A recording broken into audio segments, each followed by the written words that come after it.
Welcome, dear listener, to another episode of the Guitar Nerds podcast. I am your host, Joe Branton, joined this week by JD Short. Hello, everybody. Hello, JD. How's it going? Yeah, it's going all right. I think I said just before we started recording this podcast, I had spilt coffee all over everything. So it's a bit of hoping that everything goes all right. Just coffee and interfaces don't mix. Yeah, yes, it's it's been this has been a rough one, dear listener, for JD and I to get. JD, it's your first episode back. It's where were we on? Episode 4 in season 5. This week's episode, dear listener, is going to be on. The title is Clones, Copies, Replicas, and Reissues. We're going to be talking around a lot of our favorite, our favorite clones of things that have come out recently, and our demo of the week is going to be inspired by that as well. We'll get onto that shortly. First of all, I have to. This is our second go at recording this podcast. Next day, it's our own reissue. A reissue of an unreleased pedal. So exactly, This is in many ways our clone of the episode that we successfully recorded yesterday. So when JD and I got on the audio call yesterday to do this, dear listener, JD had just, as he said, spilt a cup of coffee all over his computer and interface, and we had to spend a sort of solid 45 minutes with JD rummaging around to find other interfaces, other mic options. Yeah, I mean, I think everyone would be surprised to know that I have multiple interfaces. I'm currently looking at 3, so Yeah. So that was fun, and we ended up having to restart the session so many times just because trying to get we use a platform called Zencaster, dear listener, for this. Trying to get it to recognize and change all the new interface settings is a little bit of an effort with this platform.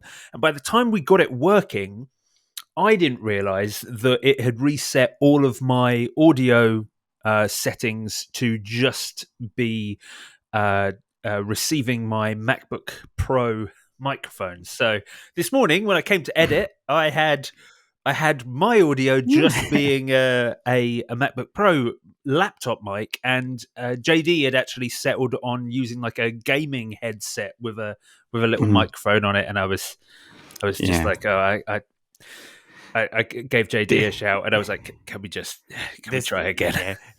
This is for you, dear listener. This is us doing another.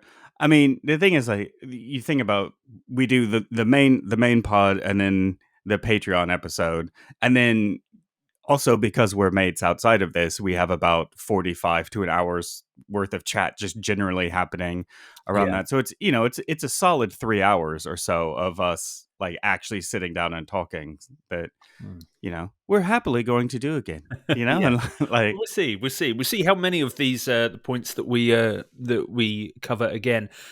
Before we get into the main topic, I'm getting very excited because we are now almost exactly slightly less than a month away from the Birmingham Guitar Show, or the Guitar Show as it's called, dear listener, which is great because NAMM's happened, NAMM's finished. We've had all the rigmarole about that. I didn't get to go, neither did JD, and I'm very excited about the Guitar Show is the biggest UK one. Is that right?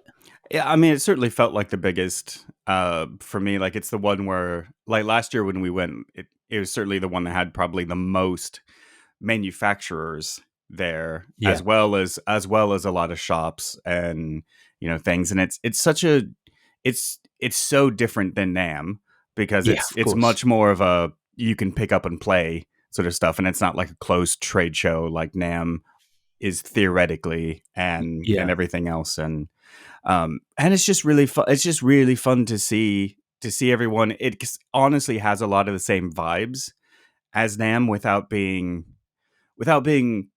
super weird and sort of American about everything. Where I always think about it as quick story. Just I lived in New Zealand for a while, and they used to show Hell's Kitchen with Gordon Ramsay, but they would show it like the Big Brother, like after hours sort of thing, where it's just like an open feed. So there's none of the production value and everything.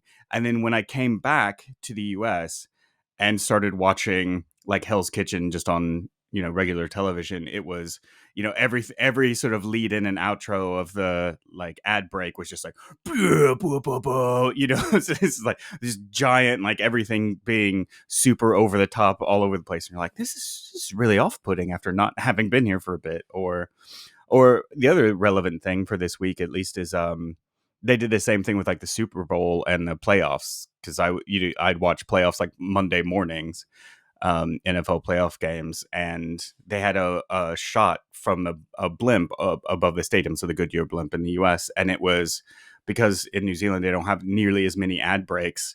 They just cut to like the footage from the blimp just sort of like circling the stadium, and it was really surprising how much is just mostly commercials when you're watching the NFL. So, well, yeah. Yeah, the thing about like the Birmingham show tends to also have a lot of small brands. I know you get lots of small brands at NAMM, but I feel like everyone's trying to present a very, very sort of professional. It's very slick now. Yeah. Birmingham's a little bit more sawdust on the floor. Which I'm a big fan of. Also, we were talking to a lot of or we put something in the Facebook group, the Guitar Nerds group on Facebook. JD and I are going to be there from Friday night. If you want to meet up, come and hang out, have a beer with us on Friday night, that will be lovely. Or, the Saturday night we'll be around then. But if you are in the UK and you're traveling to the Birmingham Guitar Show, get on the Guitar Nerds group on Facebook. Find that thread and let us know. I'll message on there saying what pub we're in, I guess, when we get there on Friday. I think we're going to go up slightly early. We might help because I've got so many like brands that I work with and friends like KMA are going to be there. Great Eastern Effects are there. Ashdown are there. So, I might help out a bit setting up at some of those stands, but then we'll go off and get far too drunk for a show the next morning. Yeah, I mean, I feel like last year we did a pretty good job of the getting drunk before, because I think we also went up early and we went to the pub. We were in the pub by 5 or so, and we were just like waiting for everyone else to get there, and we had a solid few hours of drinking before anyone else got there. And to be fair, we are legends and champions, but also, it makes shows really interesting, and also that we'll get breakfast at the place that's in a gym, which is the only vegan food south of Birmingham. It feels like totally forgot. Well, it's not even Birmingham anymore. It's Solihull, which is the middle of nowhere. And me and JD are both vegan, dear listeners. So trying to find food as soon as you're in a suburb outside of a city is always fun. Yeah, but I am really looking forward to it. I know it's still ages away. I'm just getting excited because we booked hotels and stuff like that. Are there any brands that you're especially looking forward to checking out on? Obviously, we're not doing an entire rundown of that. We want to get on to the main subject. But is there anyone you especially want to check out this year?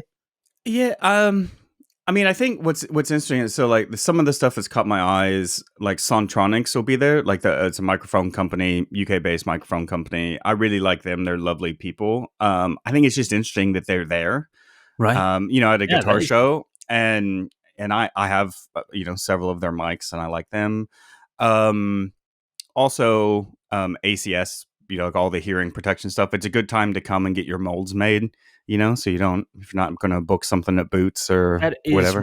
That is really true. I'd say that's it's almost one of the biggest advantages of the guitar show is it's so important, dear listener. It's the sort of thing you really should invest in. I know if you haven't invested in it yet, it might seem like a weird thing to spend money on, like a power supply or this is something like that, because you're looking at like whatever it is, 130 quid for a set of molded earplugs. But they do show deals when they're there, so it's cheaper to get them at the show. You get them done by a professional at the show rather than it being, it's fine. You can go into a Boots. Does Boots translate to the US? No, but I imagine no one's from the US is coming to the Birmingham. No, I know, but where would you? Do they have that set up in the US? Yeah, it would. I mean, it would not quite as ingrained. So it'd be more like at CVS or Walgreens, but there's usually not, like, you probably wouldn't go get molds done Oh, I at see. one of those, and then you would just get it done at, like the place that's doing your molds, or Oh, okay. yeah. Fair enough. So Yeah. Well, it's just it's fine going into those boots places, but it's really nice to go to ACS at a stand at a guitar show and actually speak to them. Like we spoke about this last year when we did the rundown of the show, but me and JD both went and got molds done, and I ended up speaking to the guy who actually set up the company. He did my molds. mhm. We had like, he turned out to be like a session bass player who used to work for the BBC and played Ashdown amps of all things. So Yeah. that was so you get to kind of meet the people, and you got some weird like sci-fi, because I had my molds done traditionally, which is where they inject you with polyfiller basically, Yeah. and Yeah. then pull it out along with most of the hairs inside your skull. But you had some sort of weird sci-fi laser thing Yeah. being So injected into your ear. Yeah, so it was a 3D model of your ear. So it was by a company called Dakin Pro Audio. No, wait, Dakin Custom Audio, so DCA, sorry. And they basically, I think it's proprietary. I might be wrong about that, but it's yeah, basically they just did like the 3D image uh in the ear canal of the ear, everything. I didn't have anything actually sort of in my ear while it was happening. So if that's something that you're a bit weirded out by, it's great. But then they have a partnership with ACS, so I have my in ears are ACS in ears, and I I don't know if anyone here, like in the UK, is a member of the Musicians Union, but the Musician Union also has a partnership with ACS where you can get um, basically discounted earplugs from them. So I think they're pretty cheap. So instead of like 150 or something, you end up with like 50, 60 pounds, I think, Wow. for those. So if you're already a member of the Musician Union, it's worth checking out. Which I am, and probably should just get those. But I have my in ears. But it would be nice to have another set of just sort of take along whilst I'm watching other bands play. Yeah, Um, absolutely.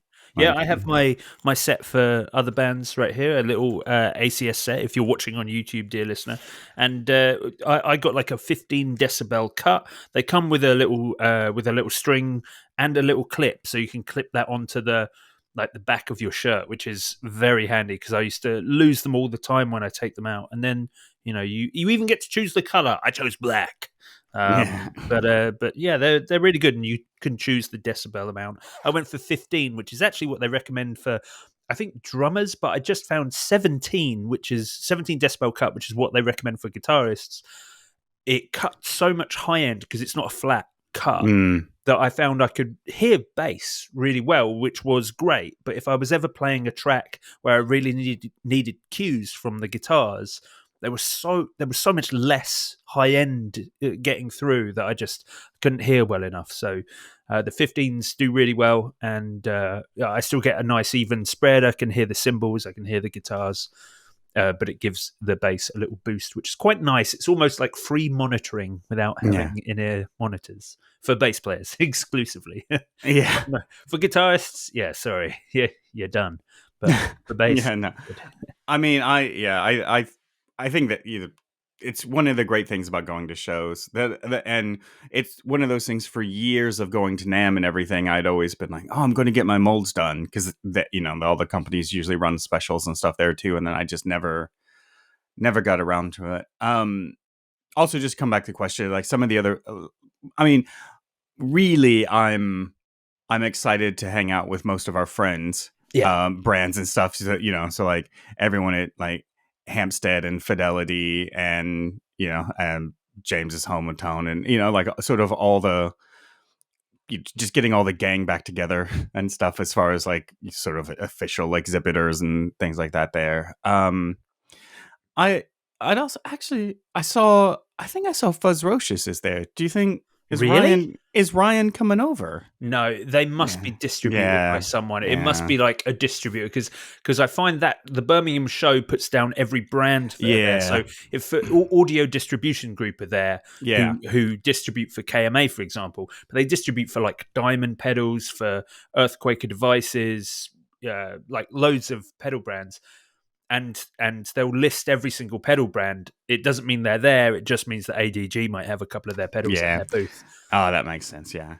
I mean, I would say like personally the stuff I mean also it probably goes without saying like love to see Goliath and Thorpe and Yes. and Redbeard and sort of all those guys just because they're great, and it's one of the best bits of shows is if you haven't met them, meet them, but also I mean for us who know and love them, it's just real fun to be able to like hang out with our buds. Definitely.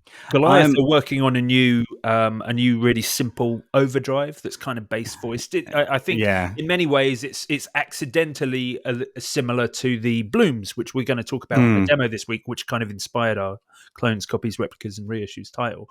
But I think he was working on his sort of separately, and then BLUMES came out, and he was like, "Oh, damn it!" I But he's mean, going to have that, and that's going to be fun. yeah, I mean, I know there's stuff in the pipeline, but I'm still thinking about that that DoD that we played in Me at the too. London show that Me too. I think it was such a good pedal that I mean that might be one that I don't know that I can say no twice Yeah. unless it's definitely like hold up, I promise you the version we talked about with all the tweaks is coming in a very short time frame, and I'll be okay, it's fine, but I might still just get both because they were cheap.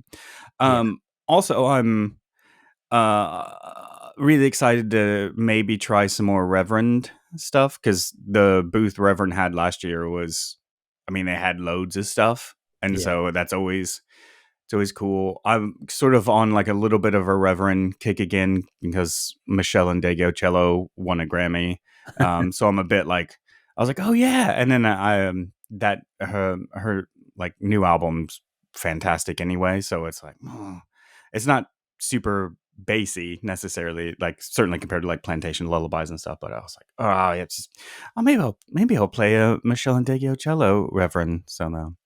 Yeah, there you Yeah, go. we'll Yeah, see. it's always lovely for Reverend to be there because Ken Hass, who's Mm. been on the podcast a few times, is coming over. He always comes over to like all the shows, wherever you are, dear listener. He's always there. He always seems to make the effort to come to guitar shows in any country, which is really cool. I guess sort of testament to the fact that he started life as as an on the road guitar salesman for brands. Yeah. So he still puts in all that effort, all that FaceTime, and he's such a lovely guy. Yeah. Do you know So the last time JD he was on Guitar Nerds, he he podcasted without headphones with us, and he yeah. didn't tell me until he didn't tell me, and you never notice on a call because it's just like the audio we hear, dear listeners, is very different from what's in a finished edited podcast. And of course, because he didn't wear headphones, his mic was picking up all of us as well as him. So when I got his audio back, I had echoes of it. It was like unusable. So I had to go through every sentence that he spoke and then cut it off at the start and the end to silence it. The podcast was like an hour and 10 minutes, and I had to do that for every it was like a day's work. It was awful. But he is lovely. Yeah. I mean, there's so many people like at the show that I want to see, and I know we just got excited about talking about the show. Like I mean the other things just quickly again is like ATB, like PMT will be there, like sort of all the sort of like shops and stuff. ATB always has really cool stuff.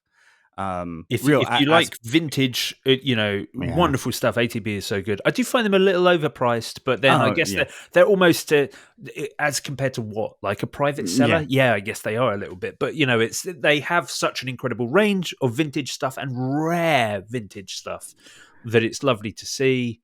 Were they the ones that had that 5-string Zon that we nearly went halves on? No, it wasn't. No, I think that was PMT, or maybe it was Absolute. I think it was Absolute. Fair Yeah. deal, maybe fair Oh, deal fair in deal. there as Yeah. well. Yeah, I know it was one of the shops I could actually buy something from. right. As opposed like ATB is great to look at and for me to go, oh, neat. I didn't even know that there's a 1934 version of that. Huh. That's Yeah. cool. Whereas like everyone else is like, ooh, yeah, that's right. We didn't. Yeah, I am really excited about sort of seeing what secondhand guitars and stuff like some of the shops bring because it's I don't know. I think I'm really jonesing for a Spectre, specifically a Euro You put an offer in PJ one base. I last night, did. didn't you? Oh After we well, podcasted the first time, where we spoke, yeah. we spent ages, dear listener, on the last one talking about Spectre, and I think it talked you into actually putting in an offer Uh, on a Euro. the thing is like this show just does that, like the amount where I'm like, no, it's fine. I've got so much other stuff happening in my life right now, and I definitely don't need this. And then we talk about it. I'm like, oh, I just want that thing more. And I feel like every time I'm on this show, I end up with way more than like way more stuff. And I'm like, oh yeah, I do need I do need some sort of like amp top Eurorack reverb unit. So Well, that actually segues quite nicely into what we wanted to talk about, our main topic for this week, dear listener: clones, copies, replicas, and reissues. And I thought this week we'd talk about some of our favorite copies, some of our favorite effects pedals that have been copies and reissues. Guitars, things like that. So, I'm thinking companies like Warm Audio, Greco, um, even JHS, and of course mm, the demo this week, our little sound sample for this week, is going to be the Earthquaker Devices BLUMES, which is very much a tube screamer. So we'll talk a bit about tube screamers as we come into it. But I guess the thing that inspired this was Behringer's new announcement, because Behringer have done a great job of over the last few years, not only making those very, very affordable little plastic pedals that are always pretty good rough approximations normally of Boss pedals, for like 20 quid, and they break, they don't last. But certainly if you're just playing at home, you can't really fault the stuff. It's fine for what it is. But in recent years, they've started making great vintage, like reissues, heavily inspired by vintage gear that has become so expensive it's very difficult for the average person to pick it up. Like we were talking about the Mutron Octave divider, which you have, JD. You think it's yeah, one of the that's the best octave pedal in the world, but it goes for like 500 quid plus, right? yeah. It's easily 500 quid, and I think most of the ones I've seen now have been closer to 8. At which point Oh, you're really speaking, about like, oh, I could easily get a really good guitar for this price. yeah, So yeah. I mean, yeah. a Boss OC2, like the old 80s Mm, OC2, still only go for £150. yeah. And that I feel like they get spoken about in the same breath. Like the big ones for me in the octave, like sub-octave world, so the octave divider, the Boss OC2, and probably the DoD Meatbox, the original one. Yeah. Oh yeah. I yeah, the meat box is such a weird one for me that it got a cult following for Uh-huh. being as good. Yeah, in the sense that I think we both almost bought one at the show last year, Yeah. and like the reissue. But I was like, why would I do this? I remember when it came out, and I was like, don't really need this, do I? I mean, which has never stopped me No. before. So I mean, let's face it. But anyway, it's that's that. Anyway, that's just my own little thought process of being like, that's such a weird pedal to be so expensive. Yeah, the Yeah, Meatbox is fantastic, but I find like it's great. It's too much. Like there's yeah, so yeah, much. So everyone I know who has one's like, yeah, it's the pedal that sound guys hate, and I'm like, yeah, it is. yeah, Like things like the octave divider and the OC2, they're like the usable versions of what the Meatbox is. But yeah. Yeah, it's like it's just all the sub stuff that you can't actually hear. yeah, Like that was the design spec, was just ruin speakers yeah. and like bowels. Yeah, So like, exactly. But anyway, so I wanted to talk about this thing, the new thing that Behringer have put out, which is their Spring Reverberation 636. I can't at all remember what you said, JD, it yeah, was inspired by. it's a Grampian 636. Right, So right, yes. I There we mean, go. no, about as tricksy naming wise as all the plug-in like amp models where it's Yeah, like, oh, I didn't know that this was this citrus yeah, terror, like what could that be? So, yeah, absolutely. Yeah, the sheriff instead of yeah. marshal. Yeah, Yeah. stuff like that. I love it. Yeah, love it. Oh, it's good. But yeah, it's great. It's like it's in Eurorack format, so it's a real reverb unit, a real spring reverb, dear listener. Perfect if you have a wonderful sounding amplifier that doesn't have reverb. This will sit gorgeously on the top of your amp in that lovely sort of angle of Eurorack gear with wood paneling, dark wood paneling on the sides, a gorgeous brushed aluminium front, simple control. I mean, it's huge, but simple controls, just 3 rotary knobs and an overload, a big red overload button, as well as you've got a couple of patch inputs there as well. This is incredibly cool. A real spring reverb unit. It's 175 British pounds. It's probably less than that in dollars. And Yeah. like, why wouldn't you get this? Well, unless you Yeah. have a good reverb on your amp, but Yeah. Or, do you only use pedals, or you sure. don't like 1/8 of an inch mini jack plug, but I mean, I think this this unit for me is really, because I've spoken before about like I have a bit of like um distrust, quasi disdain for like a lot of Behringer stuff, but that's traditionally because it always felt like basically they make something that looks like something else. So you take something that's already in existence, repackage it, and sort of like basically it's like trade dress versus like trademarks and stuff like that. So just you make something look like something else specifically so that people go, oh, clearly that's that thing, I'm just going to buy that, and then the guts are totally different and it's just like a rough approximation. Guitar Nerds is sponsored by iZotope and Native Instruments, 2 companies who provide the bulk of the recording and editing tools used by guitar nerds. If you have a home studio or if you're thinking about getting into demo recording from home, then iZotope and Native Instruments provide the tools that you need to make premium quality recordings with ease and with virtually no equipment other than your guitar and laptop. iZotope make all the voice editing and audio repair tools that I use for the podcast each week, and Native Instruments Guitar Rig 7 is one of the best, most comprehensive collections of virtual effects and guitar amplifiers available anywhere. Use discount code NERDS10 on any product in the iZotope and Native Instruments catalogue for 10% off their fantastic range of tools. This being like a real reverb unit, like real spring reverb unit, and have it, like a mechanical reverb, for that price it's a no-brainer. It looks great. I'm really stoked for it, and I hope it's, maybe it's a bit of like a turn company wise, because I mean, Behringer exists to make low cost products like that and fill that niche like that, and I'm thrilled for it. It's I think, yeah, and we'll probably talk about this more, but like, I always have it's always a bit like murky for me, like when, like with clones and recreations and sort of like reissues or stuff. It's like, if I don't know, it feels a bit like when you see like Ramon shirts at a posh shop, right? Yeah. Like some designer version of a Nirvana shirt now, and you're like, Sure. well, is that what it's meant to be? So Right. yeah, but it's fine. Yeah, I get that. Maybe you're right. I guess I've never thought about it like that before. We didn't even discuss it like this when we did it before. But it's a really good point. Is almost that this is an actual spring reverb unit. It's a proper pad. Because I understand. I don't know if their version of the octave divider is it just a digital octave rather than a proper analog circuit. I would need to look it up again, but I'm pretty sure that yes, that's it. Like it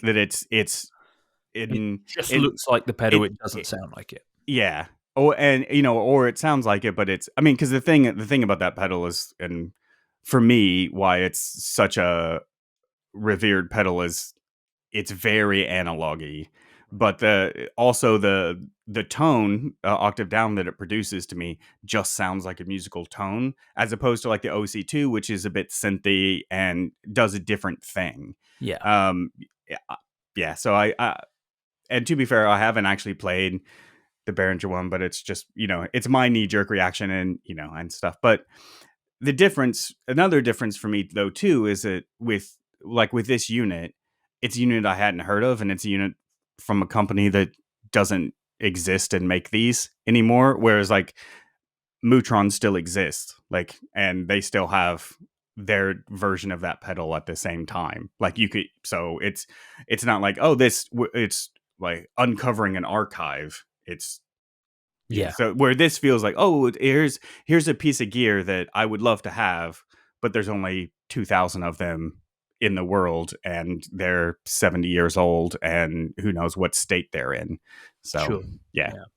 Yeah, I mean, also, moving off of Behringer, Mutron are a company that that get copied a lot, because I think when we talk about copies, other than like real, borderline court case copies, which is what Behringer do, Warm Audio are the other brand that have really stepped up to the plate for doing that sort of thing, because they also do their Mutation Phaser 2, which is their Mutron version of the 3-knob version of the optical phase shifter.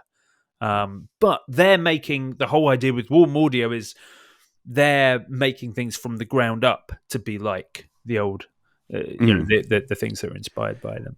Yeah, well, because they're doing like recreation, so like taking the same circuit with the same or close to the same components and making them. Because a lot of the price of the Mutron, those old Mutrons now, is that one, the cases are amazing and they're just cool and vibey, but they're also 45, 50 years old in a lot of cases. Yeah. Now, and I know we talked about it a bit. I have the current version of the phaser that Mutron makes, so the Mutron Phaser 2, same name. And that's on my board at rehearsal. It's great. I think you'd really dig it, in that it's one of those phasers that for me it's a bit much. Which I think broadly a lot of phasers are, because we did talk about this probably in way too much detail, but what I really like with modulation is sort of a bit of shimmer and width and movement up high, and and that works really well on a lot of phasers. But what happens too is that to get the depth right, that gets so big and boomy in the low end, like when it sweeps down that far, that it just, I haven't found the right use case for it yet, and it's really good. But these, like the Mutron phasers were always, of all the Mutron pedals, were always the ones you could sort of semi-reasonably get affordably. Right. What does affordably mean when we talk about vintage pedals? Yeah, well, I mean, up until probably up until like lockdowns, when everything just exploded price-wise. You used to be able to get them for, I would routinely see them for like $175, really? $225 US. Whereas now I think you'd be lucky to get one under £250, and more than likely you're looking at 300 up, which is, I think, certainly a bit much for a phaser for me. Right. Yeah. But that's sort of, the prices you would see of the envelope, which is sort of the classic Mutron, was like 3 something always. And I used to have their wah volume wah pedal, which was great, but was also all their pedals are absolutely massive, like pedal board layout destroyers, but super, super cool and vibey, and I love everything about them, know. Yeah. And so, like, for Warm Audio, I think the Warm Audio one is roughly the same size, if not a bit smaller. It looks like it could be smaller. I mean, I don't have a picture of it in context. I'm just looking at it on their website, but it's got, the 2 screws that are next to it. Yeah, I'm kind of using that for context. The size of the foot switch, it's definitely bigger. But I don't know if it's as big as I think they've maybe downsized it slightly. Yeah, but it does look great, and $149 MSRP, which is, I think, a very aggressive price. But Warm Audio pedals actually aren't expensive. No. Oh, and I think for me too, like Warm Audio coming out with this pedal and their version of the OCD, the ODD, um, which I thought was brilliant because they did that right as they announced they were winding down. Yeah. Like when Right as like Full Tone stopped. yeah. And Full Tone are going to be back now as well, so I don't know what they're going to do. Yeah, so it's a bit like whoops. I mean, there are several like of those OCD clones out there as well. Like Fuzzrocious does a really good one. Yeah, it doesn't do it with the actual fonts. Oh, well, yeah. I mean, that's the thing is these very much look exactly the same. But honestly, it was when Warm Audio came out with this pedal that made me really start to rethink my position on sort of the Behringer side of things, right?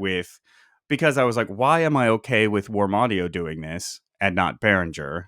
And that's a conversation that we can have in person and over beers at the guitar show. But it's just like one of those things where I was like, oh, it's all my hangups, and I think partially it's because Warm Audio came from the studio. Like most of their gear was clones of studio stuff, which microphones and things like that. Yeah, and some studio preamps and all of that stuff. Which I was like, oh, these are really good, and you can get like a decent, like FET condenser mic for. Yeah, you can get an LA2A compressor for a few £100 instead of a few £1,000. And and I was kind of thinking, oh, that's. Like what is it? And I think the key thing for me is that they're doing a recreation of the pedal, not a pedal that looks like a pedal, right? And like that. But that being said, so yeah, and it's also a bit weird because it's like Mutron doesn't currently make the 3-knob version of the phaser, because the one I have is like it's in this style housing. This is the octave divider. If you're watching the video, but it's it's more a standard chassis, isn't it? Yeah, it's like the standard chassis, but it's got like they all have the double switches, which I do not like pedal builders, because it is incredibly difficult to gig with these. Guitar Nerds is sponsored by Stringjoy Guitar Strings, the world's first true guitar string custom shop. The thing that I love most about Stringjoy is just their attention to detail, their dedication to making their strings the best in the world. And that's a labour-intensive task that they don't shy away from. Stringjoy are also innovative. They're always looking for new ways to make strings better. As guitar players, we've become so used to all the shortfalls of commercially available strings that we stopped even looking for them to be better, last longer, intonate well, easily. Stringjoy bring all of that to every pack of strings they make, and they're available almost as readily as any other generically made guitar string. Stringjoy strings are available at stringjoy.com and at 400 plus dealers across the globe. If your local store doesn't stock Stringjoy yet, ask them to. I'd find, because there's 2 foot switches next to each other, and so you have to have like a giant tall button for the on and off. Yeah, I think I spoke about this maybe even on last week's podcast with Matt. It's one of the things that constantly keeps the JHS. I can't remember what they call it. The King Penguin. I can't remember what the Emperor. The Emperor. Yeah. It's what keeps it off my board. I love the sound of that pedal. It's an absolutely fantastic vibrato chorus, but it's in a single format and it has the tap tempo right next to the on-off button. And I tend to have like my vibrato separate from my switcher, so I could just sort of turn it on and off with any patch. And I'm like, well, I can't use this because I'm going to activate the tap tempo every time I turn it on and off. And it's just those things. So many of those JHS pedals that are like that, they're just designed for bedroom players. Like they're not. Yeah. There's no practical application here, because if you actually on a stage moving around and have to just slam your foot on something, you can't with single space foot pedals with 2 buttons. But that's my whining about. I mean the same. So unless anyone who takes more than 3 steps during a set, sort of needs, because like John Entwistle never moved, and so like maybe he'd be fine with it, but also he's a big guy. He probably wouldn't. Yeah. Pointy shoes though. Shoes. Defo pointy shoes. Yeah. The benefit of pointy shoes there. Like Six Nations style. Like you see that image that always goes around anytime the rugby's on, where it's just like a bunch of dudes standing around in like bootcut jeans with their brown, Yeah, all yeah. this. Mwah. Amazing. It's the pumpkin spice latte for dudes. Yeah. Here, yeah. Wow. Yeah, it is indeed. Now, I wanted to talk about another type of pedal, which I think is probably the most copied and cloned effects pedal. So we were talking like pedals that get copied. Obviously, the clon. There are tons of clones from the Electro Harmonics Soul Food to the Warm Audio. What did they call their one? The Centavo, which Mark Kazawa Kadawaki swears by. Podcast listener Mark. He even sold his real clon for this one because he thinks it sounds at least equally as good. But anyway, so clones clones always there. Big muffs, there are umpteen big muff clones from the JHS Muffaletta to the KMA Machines Chief Disruptor. And what's the other one that you use, JD? The Thorpe Fallout. The Thorpe Fallout, yeah, which is a great muffle tone. It is. It's to me, it's literally the epitome of like what a muff can be, and so it's just a bit like, well, everything else is what I don't mind having beer spilled on.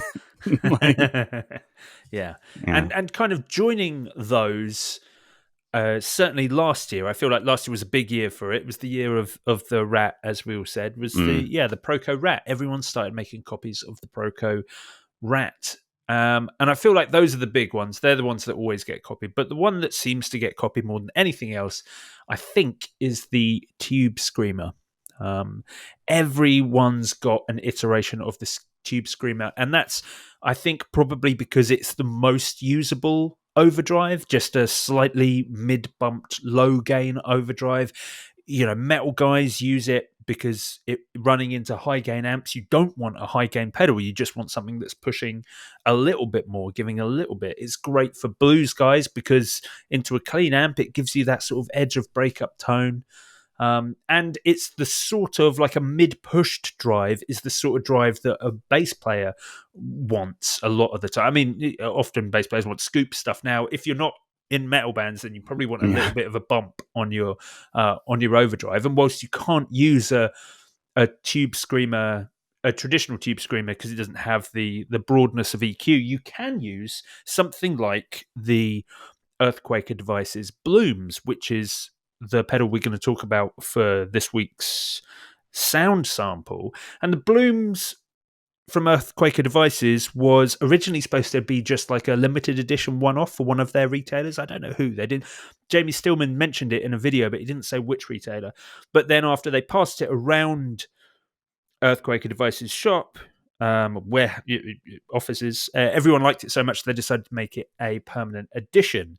And the reason... Now, this is a bass-voiced version of the Plume, so a bass-voiced tube screamer. The reason they've done a bass-voiced one is because the Plumes, the normal one, the guitar one, was so popular for bass players. Anyway, bass players loved the Plumes because it was great, it was simple, and it was actually kind of full range. But what they've done with the Plumes is just make it a little bit of a broader frequency spectrum. So great as well if you down tune a lot as a guitar player, if you're a baritone player, bass six players, things like that. But it is just a fantastic sounding, very simple tube screamer with 3 modes, and no clean blend incidentally, which isn't always an essential for a bass overdrive. I think that gets everyone seems to think that you need a clean blend. But if the pedal's voiced correctly for this sort of thing in the first place, it's going to sound great anyway.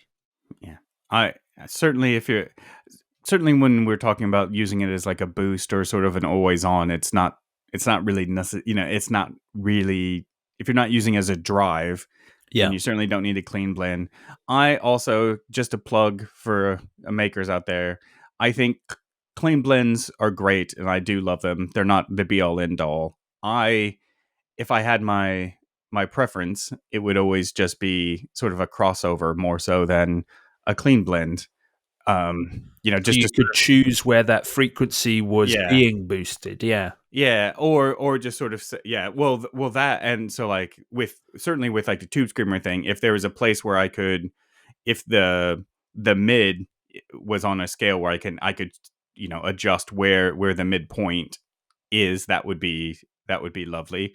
And again, I'm sure there's 5,000 variants of a Tube Screamer that do this, but like of a Tube Screamer, that's what I want, is like where is the mid, where is the sort of hump, ideally how big is the Q, but then also but just like a crossover, so that I could say only apply the distorted signal or whatever affected signal above a certain point, or below a certain point, maybe even. So now, one of the things we spoke about on the original recording of this was the Tube Screamer that you used, which I heard very, very little of ahead of last night. Like, I was aware when it came out a few years ago, but it really didn't.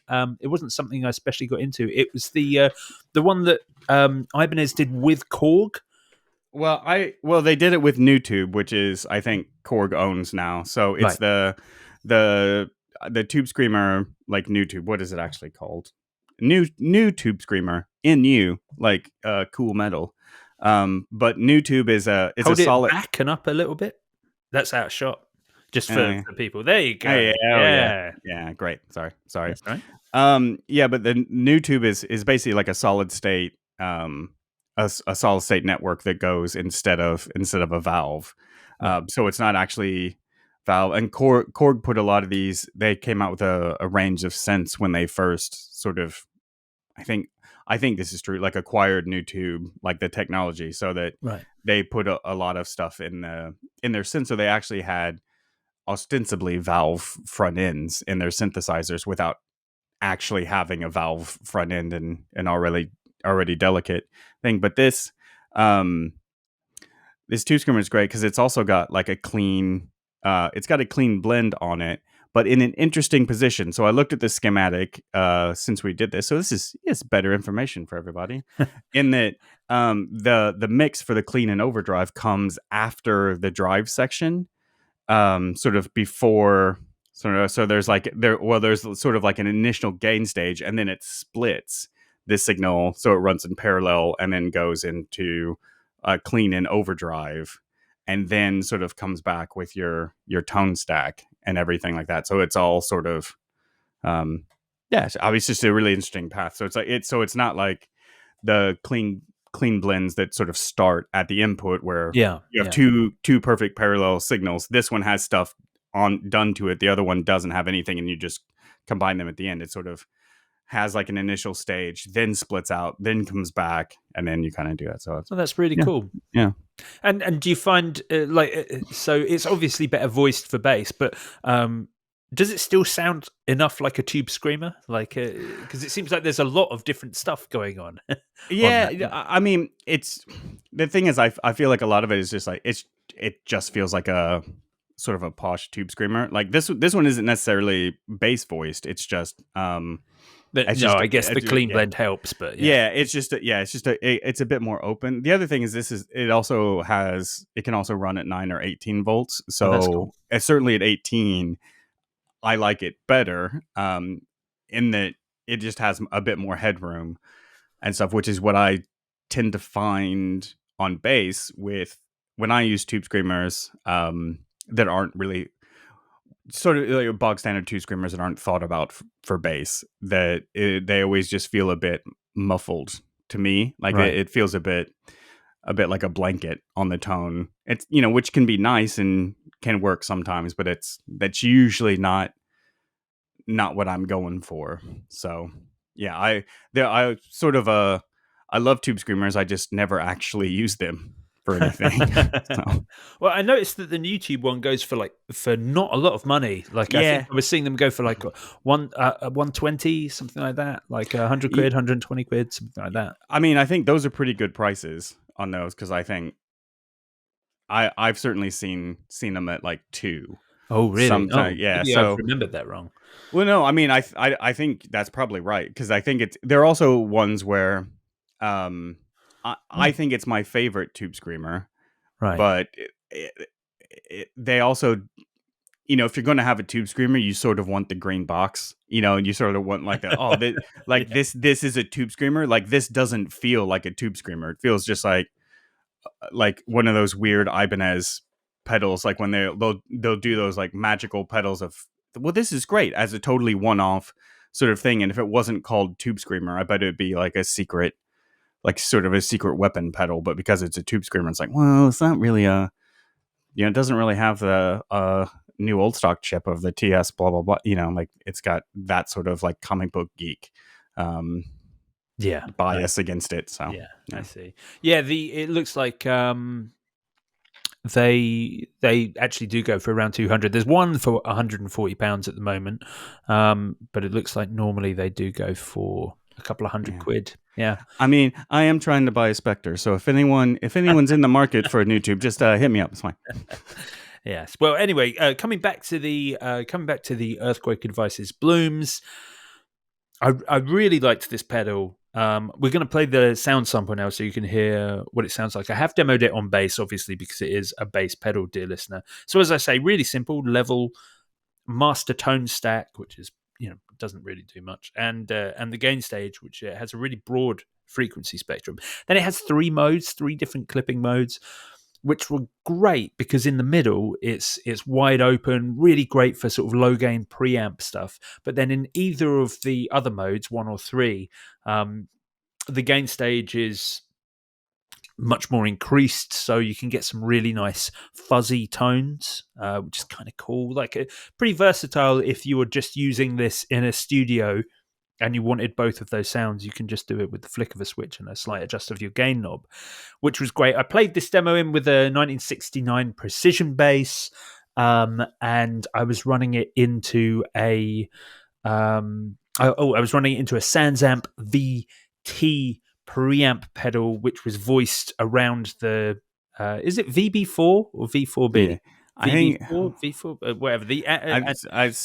I think VB4 was in Rise of Skywalker, or is that no? That's like woo. Very thanks. Slightly post B15 sort of tone. But anyway, this is the BLUMES. This is what it sounds like. I run the first half of this demo using it in a sort of cranked Ampeg style way, just like a bit preampy, a little bit again. Then the second half a bit more fuzzy.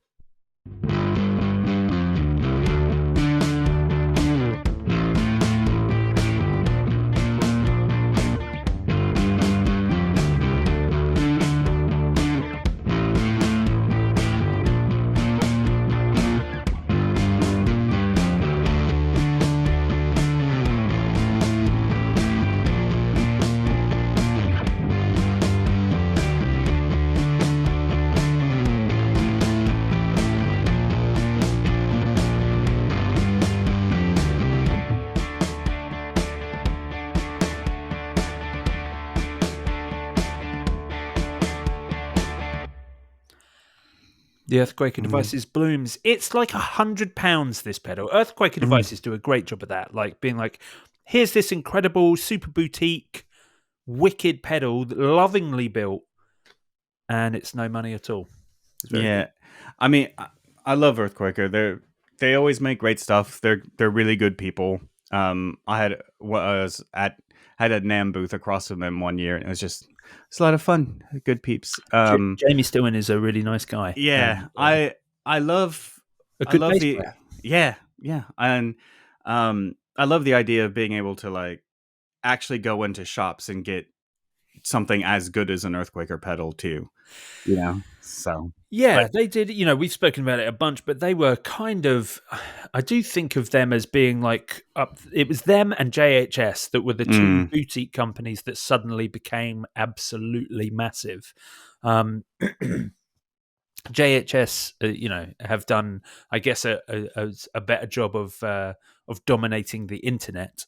But Earthquaker Devices, for me, have always made better pedals. Not that you compare them to JHS. I think JHS do a great job, but seeing as the title of this episode is Clones, Copies, Replicas, and Reissues, JHS certainly, basically, more often than not, are trying to recreate existing things, old things, trying to bring very expensive things to the masses in a JHS format. They never emulate them visually, but certainly sonically, Yeah. that's almost always what Josh is trying to do. Whereas Earthquaker Devices are often trying to create something new. I appreciate I'm saying that whilst talking about a Tube Screamer copy, but they do loads of interesting things as well, like the Astral Destiny, the Space Spiral, the Data Corruptor, the Yeah. Rainbow Machine. They're always Yeah. trying to like, here's some stuff that no one's ever done before. And I love them for that as a company. Yeah, I think they're great. Also, just to the sound sample, I certainly the first part was my favorite bass tone. But what's really interesting is because from when I heard it yesterday, I have different headphones on that have more treble in them, and it was a bit. It's just interesting hearing the like slight difference on like how you listen back to things. But I think it's such a good usable tone, like, and that's a pedal that would work for really anything, as you said before, like anything that certainly has extended low frequency. So if you're on 7-string guitar or just detuned or any of that, like it feels really, really good and usable. It sounds like a great bass tone that would sit in loads of different styles. Like if you're going to have like a bass overdrive, something like that, if not the BLUMES is great. That's kind of it. I think I spend the most money on overdrives, and Yeah. I'm so fussy with them, and I'm always getting something new and trying to find something new and looking for that tone. And it's the sort of thing that I look to brands that are making like £300 overdrives with all these features. I'm like, yeah, maybe that's the solution. And then you get something like this, which is at the very affordable end of effects pedals now, like a £100 pedal, and it's I'm not sure what else I could possibly want. It sounds very, very good. Yeah, and like everything else is like such diminishing returns. I mean, think about like when the Soul Food came out and how we were all just completely blown away by how good that pedal is, and it's no money. Yeah, it's no money either. And the only time I see them used, I'm always just want to be like, this is someone who just didn't think this pedal did enough. Right. Like it was, it was just like, it's like, well, it doesn't change my sound totally, or like I can't play Deftones with it. And you're like, yeah, that's yeah. I mean, you can't, but also the Earth's round, so it's fine. Yes, quite. Now we are coming to the end of this week's podcast now, JD. So me and JD are going to head over to Patreon, dear listener, patreon.com/Guitar Nerds. You can check out the Patreon page to learn how you can become a member. You get an extra episode every week, as well as access to a back catalogue, and a back catalogue of years and years. I've no idea how much is on there now. Way over 500 episodes. Tons and tons of stuff is there. But before I do, I want to thank all of our top tier, our $10 tier Patreon supporters, because they're the best. So thank you very much to Nicholas Strom, to Rocket Rob Patterson, to Phil Sadler, Marcus Deluxe, Suresh, Dorsonic Pickups, Rob Witherden, Anton Fryant, Barry Gresbick, Steve Davis, John Conaway, Yogi the Guitarist, Ty Allen, Kyle Harris, Sean Hughes, Andy Hoffler, Eric Hemmer, Jeffrey Wax, Dan Pilver, Brian Einsler, Dylan Griffiths, Mark Hizao Kadawaki, Eric File, Peter Pesce, Chris Franklin, Andy Manley, Joe Puttick, Blake Wyland, Phil Radomski, Dave Lee, Ross Edwards, Jason Wharton, James Dorr, Jake Gray, Derek Rich, Scott Kennedy, Steve Merkel, Abe Matthews, Christopher Losif, Stephen Burke, Robin Smith, Kytopia the Band, Andy McKenzie, Brad Page, Rob Nordvik, Scott O'Brien, and of course, Moog Gravit. You're all absolutely wonderful people. I also saw, JD, that Carl Harris got a new guitar this week. Do you see that? I think I saw that. Yeah. Oh, it's good. It was a Les Paul, dear listener, but it's what is the name of the color? Is it Cardinal Red? I don't know what that red is called. I think that sounds right. I was going to go look real quick, but yeah, I mean, let's just go with Cardinal Red. It's fine. I think it's, sorry if I'm wrong, Carl Harris. I love that color. That is my favorite Gibson color. It's almost like a post box red. Like it's a really like a functional, I don't know, sort of working man's red. It's a good color, but I really liked it. I think it's a great. It's a great. Yes. Yeah. Congrats. Very excited for you. I mean, genuinely, it's very good. Everyone else, share your stuff. Share. Yeah, Share what new stuff have you got? Lots of people. We're going to go talk. Well, we'll see. We're going to head over to the Patreon episode now, but it was really interesting to see on the Facebook group that what people have been buying for the start of this year. We've seen HX1s, IR2s, Katanas, and ES8s have been the stuff people have been posting recently. So do let us know, dear listener, what new stuff you're getting for 2024. We're going to head over onto the Patreon now. So thank you for listening. We'll be back next week with more of this guitar nerdery. Goodbye. Oh.